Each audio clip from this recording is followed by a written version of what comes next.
Welcome to a new deep dive. This is where we unpack compelling perspectives from sources you share with us. And today, we're diving into a really powerful, pretty urgent document, Omoyele Sowore's Nigeria, a call to revolution. Right, and our mission here, is to really explore the core arguments, the very vivid language he uses, and just the driving force behind this call to action.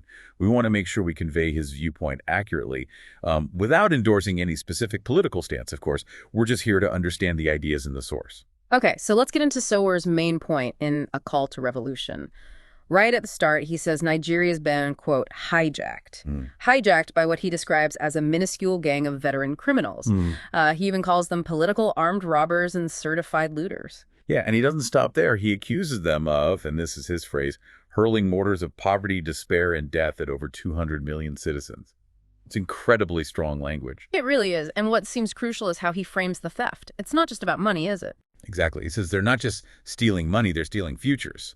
That transforms it from, simple corruption into this huge existential threat. It's about lost potential, a stolen path forward for people. And then he labels it explicitly warfare against the people. Warfare. Wow. So not just bad governance, but active aggression. That's precisely the framing. He's saying it's deliberate, an attack which really elevates the stakes he's presenting. And the result of this alleged warfare. Sowore paints a pretty grim picture. He calls Nigeria a graveyard of dreams. And that the battlefield is everywhere. Yeah, affecting, quote, wallets on our roads, in our schools, our hospitals, and even in our hearts. It sounds completely pervasive. It does. And that language, it's not just description, right? It feels like a deliberate attempt to connect with a shared experience of crisis. Yeah. By saying it's a graveyard and the battlefields everywhere, he's really trying to build this collective sense of urgency, making it feel personal for everyone. So, given that this pervasive crisis, this battlefield, you'd think there'd be a massive reaction. But Sowore seems critical of the public response, or lack thereof.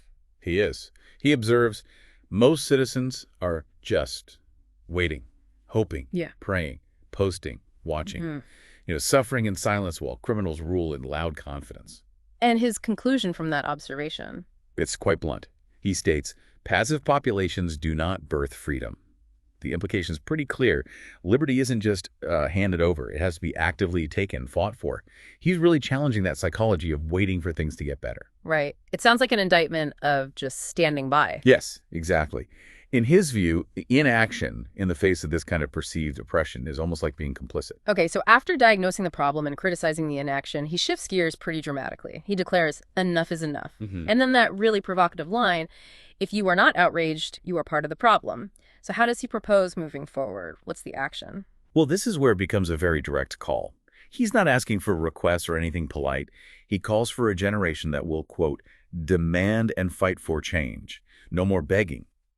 And the specific actions are clear. Organize, mobilize, and resist with all we've got. It's meant to provoke, to ignite something forceful. Forceful is right. And he uses that really striking metaphor, too. We are not the minority. We are the 200 million lions being ruled by 1,000 rats. Yeah, that metaphor is powerful. It's clearly designed to flip the script on power dynamics, right? Right. To make the masses feel their strength and see the rulers as, well, insignificant rats. It's classic empowerment rhetoric. And then the slogans hammer it home. Revolution, now us, and power to the people. Very direct. Extremely direct. Those slogans are concise, easy to remember, designed to unify and mobilize. There's no ambiguity about the intensity or the intent behind that kind of language. So thinking about this whole piece, its intensity, its directness, what really stands out to you when considering such an uncompromising call for radical change? Well, this look at Sowore's call to revolution really gives you a stark perspective on one author's view of a national crisis. And his absolute conviction about the need for citizens to step up. It's a fascinating example of how language is used to frame governance, power, and the people's role. Yeah, it definitely makes you think. And perhaps a final thought for you, our listener, to consider. What does it actually take for a society to shift from what Sowore describes as a silent suffering to active collective resistance? And what does it mean? What are the implications when someone frames the situation not just as bad governance, but as outright warfare against the people?